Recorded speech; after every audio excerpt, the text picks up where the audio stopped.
Welcome, folks. It is an absolute exciting day. It's an exciting week.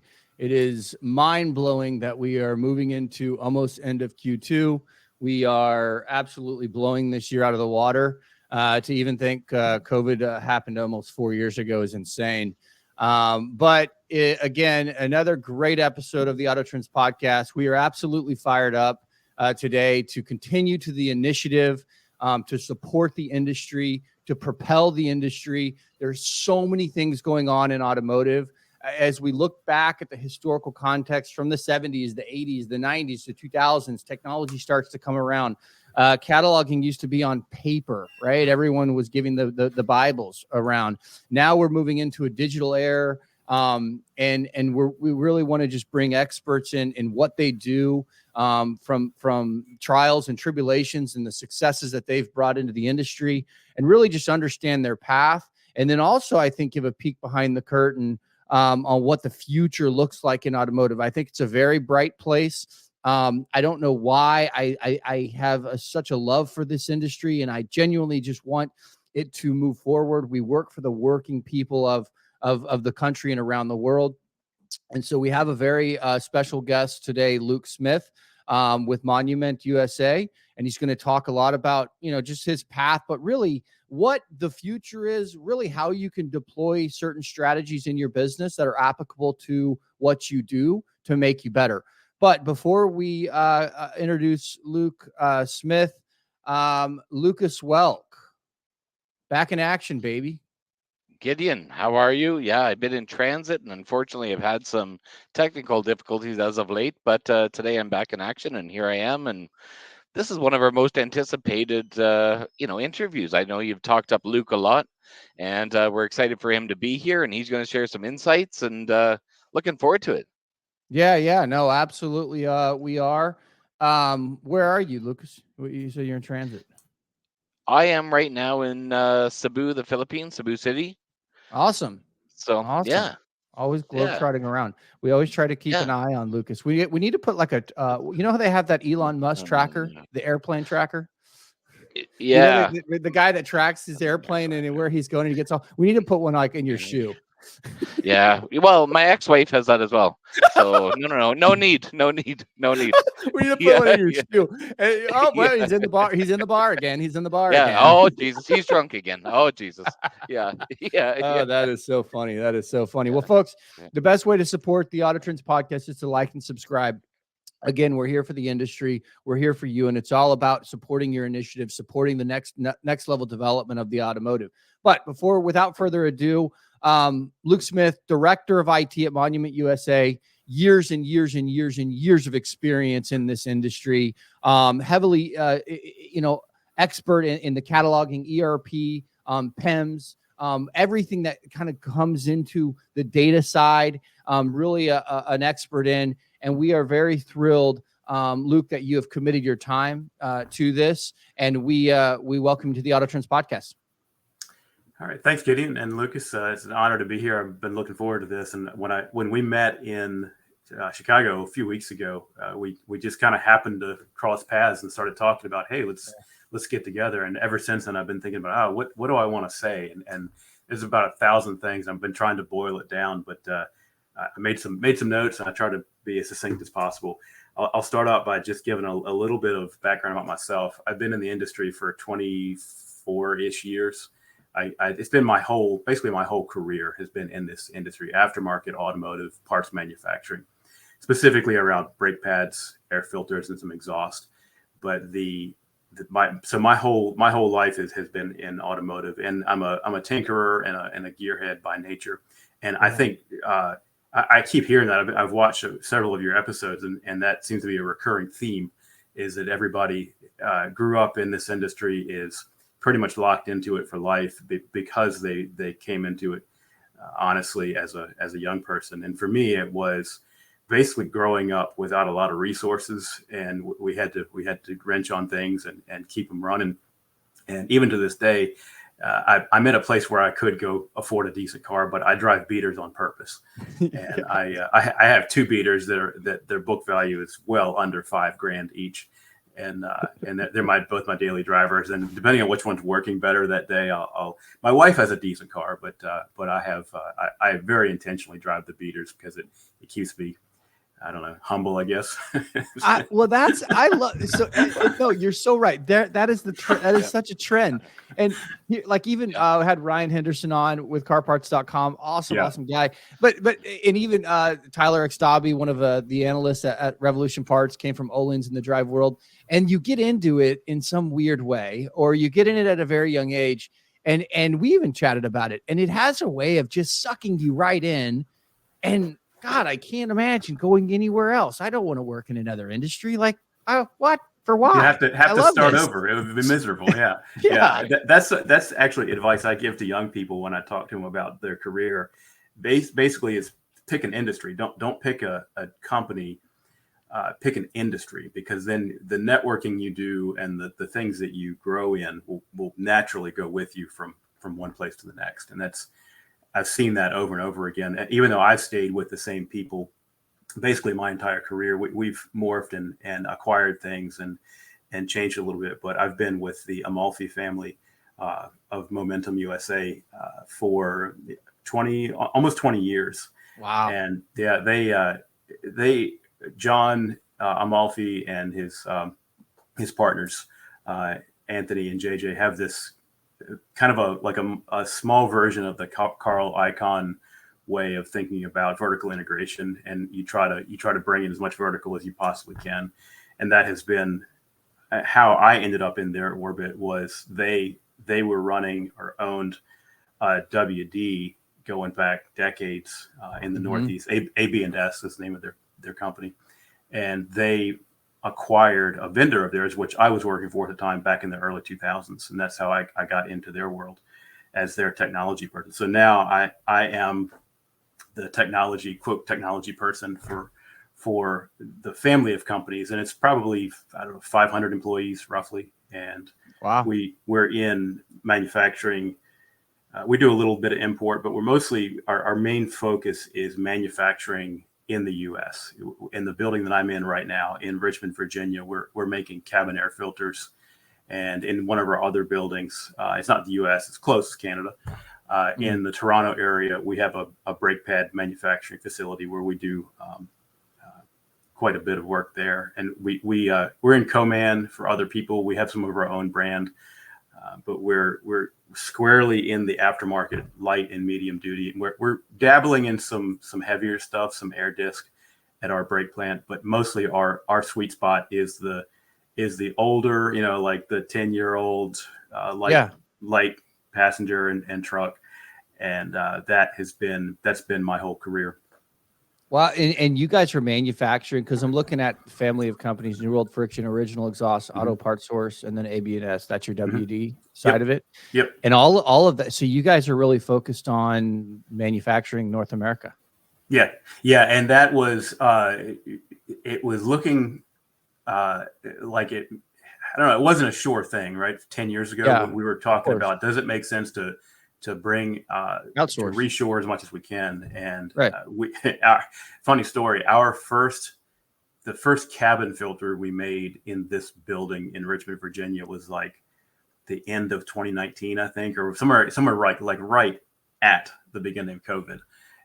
No, it was January of 2019. So we ramped up, and then COVID hit, and we had our share of supply chain problems. But it actually, you could look at it and say it actually saved our company, because a lot of the supply chain trials and tribulations that were coming from China and other Pacific places put us in a pretty interesting position, because a lot of our raw materials were and still are coming from stateside. So we deal with as many vendors as we possibly can on our raw materials for our cabin filters and for brake pads also that we make in Canada. Obviously, there are some things you have to go offshore for, but whenever we can, we very deliberately try to source. That's incredible. Relatively local. What an outlier these days, right? I mean, not everyone, because a lot of your bigger manufacturers are global operations in general, right? Because they're providing their products to globally. So I understand that. So I would love to understand a little bit more about that, because everyone went through COVID, and I at the time was at the distribution level, working at with Marabini and the Parts House, XL Parts and whatnot, and doing all their e-commerce, that whole division. And we saw a huge spike in online demand during COVID. But from your perspective, I mean, yeah, it was like bonkers. We were, yeah. It was insane. For us, it was like 4x, and we just couldn't believe what we were seeing. And then that's right. There's been a lot of hand wringing since then about, well, how do we do that again? A lot of different indicators, but I know, and I don't want to, I hate saying Amazon has a handle on certain things. I mean, they obviously own a lot of different industries, and they've done a good job at making it very convenient, but they were moving all of their automotive out of their distribution centers, and they were parsing that into the WDs, right? So that was one indicator, but also kind of to your point, raw materials. I remember like new car dealers on the OE side, where they were having OE supply chain issues, and they were like, they would take any part known to man. It didn't matter as long as the fitment was correct. And like, so yeah. And then they charge. Yeah. That brings up an interesting kind of concept about kind of society in general. Before COVID, it was like your safety inspection and your you got to get your thing in on time, and you've got the SOLs for the kids in school. Right? All this stuff is sacred, and then it just didn't matter. It's like, my Virginia vehicle safety inspection is 6 months out of date. Meh. It's like, who cares? It's suddenly this stuff that we thought, and SOLs. Well, the kids are just not going to do SOLs this week. Towards the end of the year, where it's going to get delayed, and all these things that we thought were sacred just poof, gone in a matter of weeks. It was insane. It was the wildest, like 12 to 24 months ever. But I agree. How do we replicate that? Because there was a lot of like spikes. You look at every P&L, and it was like this. Whoop, whoop. Ours certainly did. Certainly did here. Yeah, I think that was the case. But I think regardless, I think it's really an interesting time. I think we can learn a lot about it. I think looking back, but I think what it really did is, and I think that's a kind of a good part going into it, is about the data side. I think what it did is it stress tests a lot of folks on their data, their quality of data, how their operations set. And stress tests are great because it shows you the holes very quickly in your organization, right? It shows you where your deficiencies, where you actually produce, where, and you can look back, and the smart companies will look back on that and they will learn from it, and they won't let it happen again, and they'll grow from it. But so I know as we kind of get into data, and you're heavily involved in like ACPN. I know we're about a month or a month and a half out of ACPN and Connect, but I'd love to just get your take, man. How was the week out there for you? I know you've been involved in that for so many years, and what overall was your assessment? My assessment, phenomenal week. Yeah, same here. Chicago is hard. It's a hard city to get into for me. But aside from the logistics, I'd much prefer it in Florida because it's so much easier to deal with, and it's cheap. Everything's better. But anyway, that aside, fabulous week. Love it. And for me, it was the first time that I was in a very visible leadership role within TSC. Now, I've been the chairperson for ACPN, and I've been heavily involved on stage a lot for ACPN in the past. This was the first time I was really in a visible leadership role. I'm the vice chair of the Technology Standards Committee for the AutoCare Association now, volunteer position. And this was the first time I've been really visible in that. And I'm sure we've all heard the term imposter syndrome, and we all, to one degree or another, deal with that in our lives. But I really, up until a few years ago, I really didn't understand that what I was doing was the same thing everybody else was doing. I always had this kind of thing in the back of my head that said, I work for a small company. I don't have all the good resources. I don't really know what I'm doing. And then I got involved in ACPN a few years ago, and then subsequently in the TSC. And I realized that now we're all fumbling around in the dark, trying to figure out how to solve these problems, and getting together with our brothers and sisters in this content, I guess call it content space, around automotive really revealed that to me. It's like, oh wow, I'm not under resourced. I have the knowledge and the support system and the understanding that just like these other people do. And this year was another reminder of that for me. Was, yeah, we're all in this together, and I have a great community of people to lean on. And, so walk us through something real quick. So yeah. we, like, to when you have, okay, so to the untrained eye, they're not sure what the data with the Connect and ACPN is about. They're not sure about the PIs and ACEs. In kind of layman's terms, what's the main objective when you look at cataloging and content and how it's going to work for your business? Like, where do you start? Like, and what is the meaning behind that? Scale. Consistency enables scale. I think to boil it all down, when we all speak a common language in the industry, it allows us to quickly ramp our businesses up individually to not have to reinvent the wheel inside our own organization. So if I'm selling parts for an F-150, I don't have to go figure out what is an F-150. How do I describe it to my trading partner? So plugging into an existing ecosystem, an existing community that already has this language, and the language specifically is the AutoCare reference data, the VCDB, and the other databases that go along with that. But I don't have to reinvent the wheel. And that's something that we were doing decades back. When I first got into this, we were all working in spreadsheets and listing out FORD, next column, F-150, that kind of thing. Yeah. And so we're all just kind of looking at each other's papers and saying, okay, well, this guy, and in our case, it was like Centric or Bestis or whoever in the brake world was doing it. So we're like, what are they saying over there? And what are they saying over there for what D plate is what in the brake pad world, the FMSI number that goes on the F-150. So we're all kind of just following each other around in a loose herd of people. And then AutoCare came along it wasn't AutoCare, it was AAIA back in the late 90s, and said, we've got to establish a common language for doing this work, because we all just can't simply keep inventing our own take on the truth over and over again within these organizations, and then dumping that quasi truth on a receiver like Napa, like AutoZone, or the big ECAT companies, and having them try to figure out how to reconcile all of it into one coherent make, model, year. Okay, Mr. Customer, Mrs. Customer, here's your part. And when they came along and did that, they basically spun a community out of thin air in the process, kind of a side effect. They didn't really, probably nobody appreciated how significant that community that they spun up as a result, what was back then called the National Catalog Managers Association, which later became ACPN when AutoCare took that into their responsibility.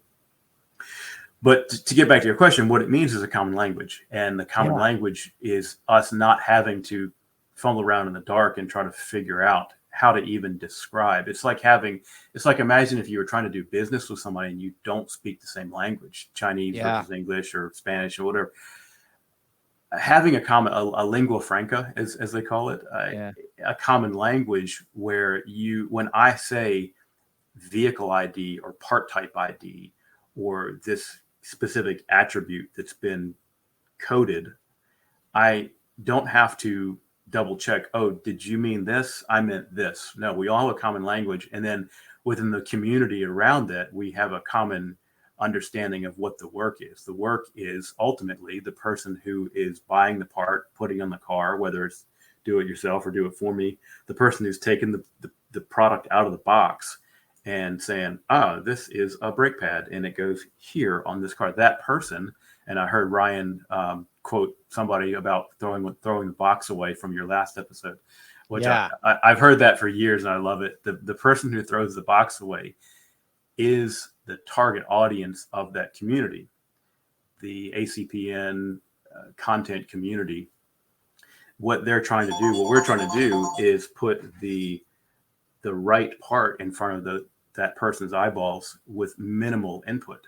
So don't ask a bunch of dumb questions. Don't show them two different parts and leave them guessing. Don't show them the wrong part and make them return it like they do 10% of the time or 15% of the time, whatever it is. But put the right part in their hand the first time with minimal mental effort on the front end. Yeah. And you know, what's fascinating to me, Luke, is I used to have a technology company, oddly enough, me, who doesn't even have Facebook, who barely can operate his phone.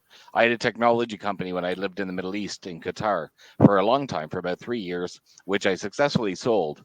And I was always fascinated with our CTO is how do you stay ahead of what the trends are? How do you stay ahead of, you know, what the vision is? And Gideon and I talk about this a lot, but how do you stay ahead of that? And I was very fortunate. I had a very, very bright CTO that worked for the company that he was passionate about it, worked 24/7 on this stuff.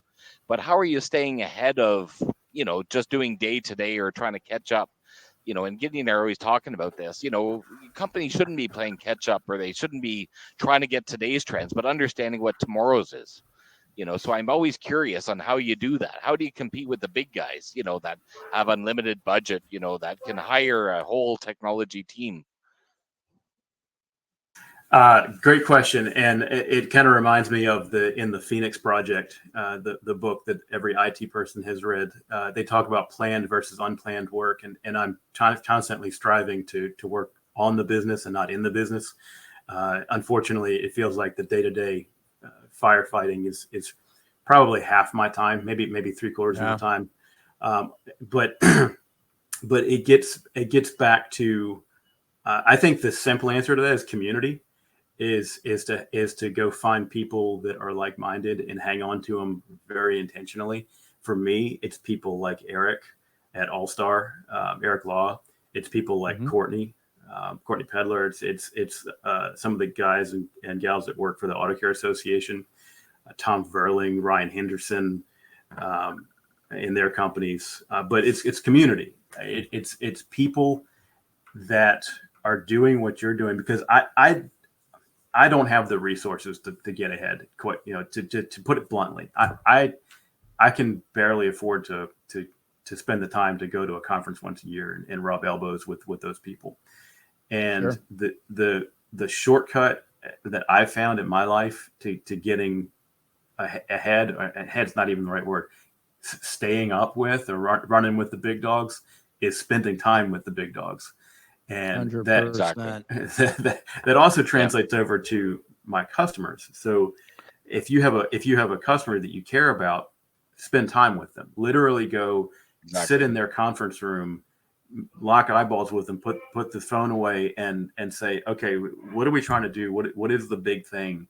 And talk about it physically in person. I think that's how I approach that. Yeah, It's like I agree, and I think. Go ahead, Lucas. Yeah, no, I was just going to say, no, I agree. And I always told my guys too, don't look at them as competitors. You know, we're all doing something different. You know, this is our lane. This is exactly what we do.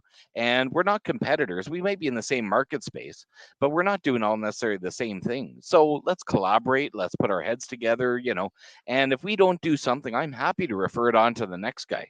You know, and I think that's, you know, and everybody shouldn't look at each other as, oh, they're my competitor, you know, can't talk to them or share with them what we're doing because they're going to replicate it, they're going to duplicate it, or, you know. But I think, you know, work together collaboratively. And I'm late in this industry, and, you know, thank God for Gideon. He's kind of the one that guided me into this industry. But that's one thing I'm actually enjoying, because it's a very close-knit community where your connections are important.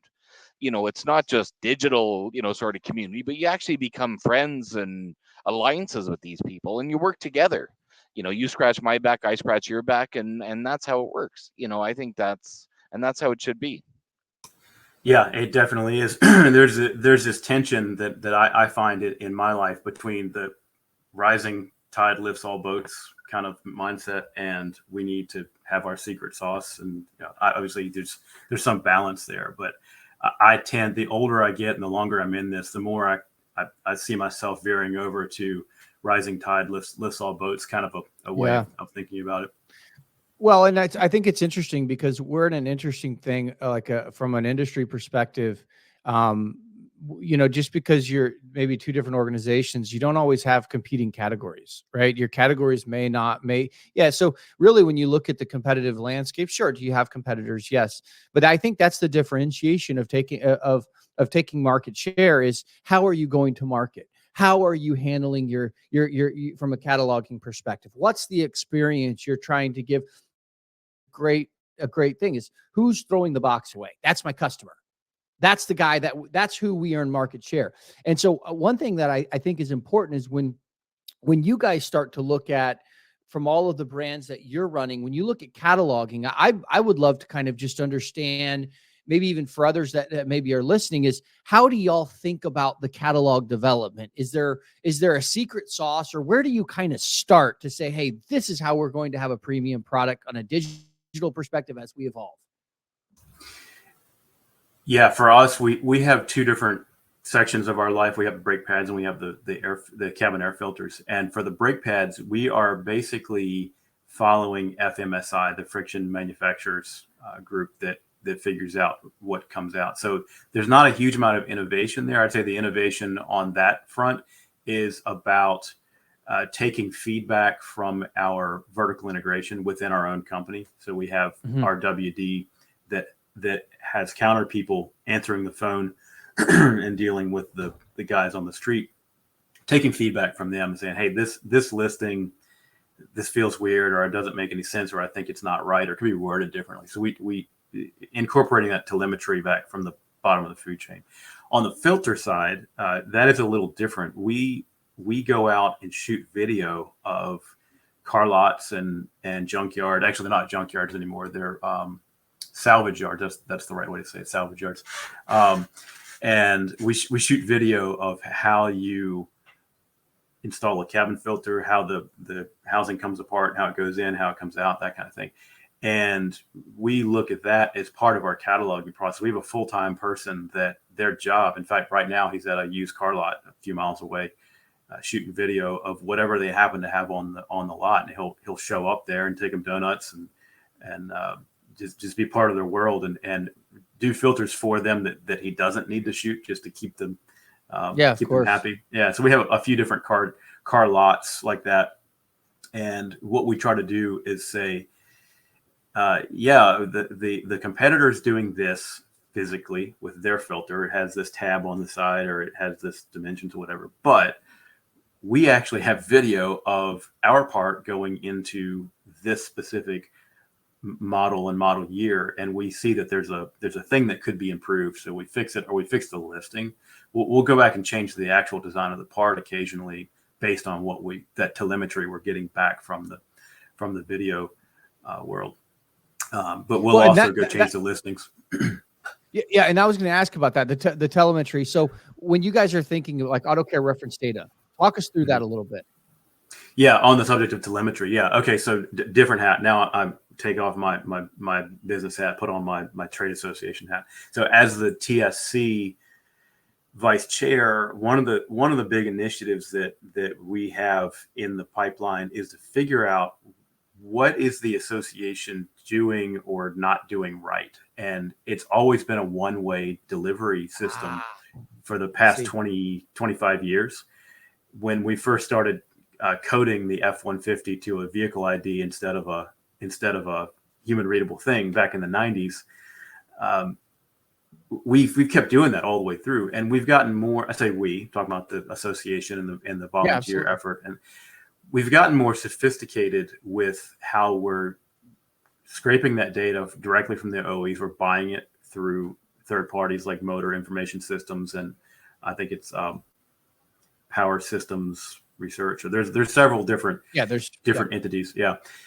We've gotten more sophisticated with that, but what we haven't really done to date is to say, what is the actual usage of this code? So we hire these outside people as a trade association to go do this research, and they come back and they say, hey, there's a new 2025 F-150 or a Camry or whatever, and we're going to code it, we're going to assign it this code, and we're going to say it's got a 3.6 liter engine and so forth.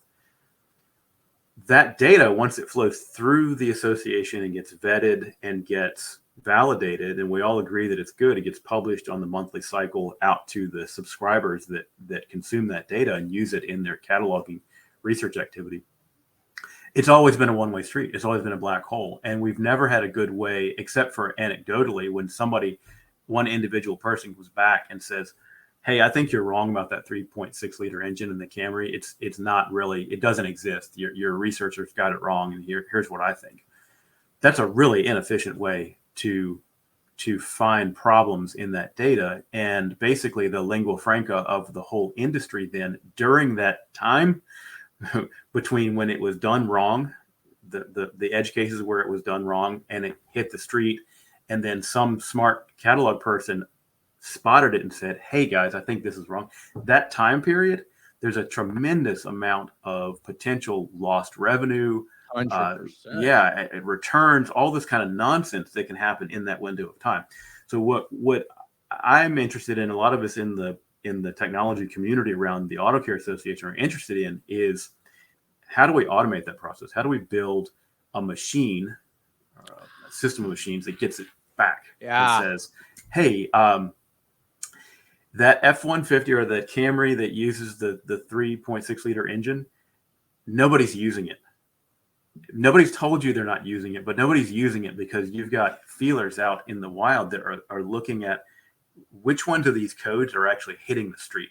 So if you could magically look at what's on the proverbial screen at the counter and say, that 3.6 liter engine is either not being listed or not being sold for, maybe there's some problem with it. And we need to plumb that back to the researcher that's inside the motor information systems or power systems research inside the AutoCare Association and say, we need a faster telemetry pipeline of, we see that the codes are or are not being used, or we see these kinds of signals that maybe AI can look at and tease out some patterns on, and say, let's put some human eyeballs and some real research time, focus them over here. So once we build that pipeline of telemetry back from the wild, we have a much better chance of getting that data right quickly or fixing it when it's not right when it comes out of the gate. So that's I think a big part of what we're talking about when we talk about the future. I know artificial intelligence has been around for a while, but we're starting to really kind of feel, oh wow, ChatGPT is the example. And I know it sounds like a little bit of a buzzword, but do you think that for the future of potentially AI could step in? Yes, and I'm not quite so enthusiastic about AI as a lot of people are, but yes, I do think, and here's why. When I look at an organization like my own, we're not sitting on an enormous pile of data. Like our data set is just stuff that we've done over the last decades, or maybe my Microsoft tenant with all my emails and my documents is mineable, and I like plug that into the side of the I emailed you in 1992, and this is what she said. Yeah, seriously. And we have maybe a little research here and there, and maybe if you could mine that video content I was talking about. But generally speaking, an organization like mine, and we're kind of small, 500 people, we're just not big enough for AI to really make sense in any kind of a systemic way. Now, certainly we can and do use the tools that everybody else is using, but I'm not all that excited about that part. Here's what I am excited about. We, the Greater Way, again, trade association hat, not business leader hat. We, as an association, are sitting on potentially, not literally, but could be sitting on an enormous pile of transactional data in the market, catalog data in the market, 100%. all kinds of things that are not being leveraged because we're so fragmented. We're a $400 billion plus industry, but it's all these little lanes and fragments that can't seem to see each other, can't seem to get on the same page about how to describe things or how to attribute things. And that's where I personally see that the AutoCare Association is an absolutely magical entity. I can't think of any other industry, maybe I just don't know, but I don't know of any other industry where you have that much activity that's being overseen or observed by a credible, nonpartisan entity that's not in it for their own benefit. They're in it for the benefit of the members. And then there's an enormous opportunity there for us to leverage that position that the association sits at with AI. I don't know how you do it. It's all kind of hand wavy. Right, it's all hand wavy at this point. Right now. At this point. But it is. I don't know how to do it, but I just feel like there's something there with all of these member companies and their data to plug into the hive mind and say, you need to put this ball joint at this zip code because the AI knows that it's going to be needed next week. Now, I understand there are companies that do that. Epicor is one of them that comes to mind that does that, and Experian, IHS, all the names we know of, right? They're in those kinds of businesses, but none of them are big enough to really see the whole picture. And none of them, I love those guys, but I don't trust them. They're businesses, right? They're looking out for their bottom line, not ours. So. And I also don't trust the government to do that kind of thing. So God no, Jesus Christ, man. So the trade association is kind of the one entity that actually could be called upon to do it credibly and in a trustworthy way. I just don't know. I don't know how, but I feel like there's some opportunity for AI to be leveraged at the association level, with catalog data, with transactional data, with VIN specific data about 100%. Individual vehicles. Anyway, but smarter people can noodle that one. No, well, I totally agree there. That's kind of what I've always thought. Sorry, Lucas, but that's what I've always thought is like kind of AI. It's a little bit of the. I don't know. I just always like, where do we apply it? I want to know what's applicable. That's what I want to know. I don't want to know what it's doing for, Mars. I don't care about that, but I want to know, what is it going to do for our industry today? And I agree with you. The association, because of how they're set up and how they interact with its members and how much members support the association, that right there could be a mutually beneficial partnership with the industry. I agree. It cannot be a for-profit.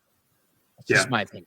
Yeah, and the opportunity is putting the right part in the right place at the right time. If we all had some safe, ethically sourced visibility to that, what ball joint, what piston ring, what brake pad needs to be here at this time to service the customer, I think that's where the magic can happen.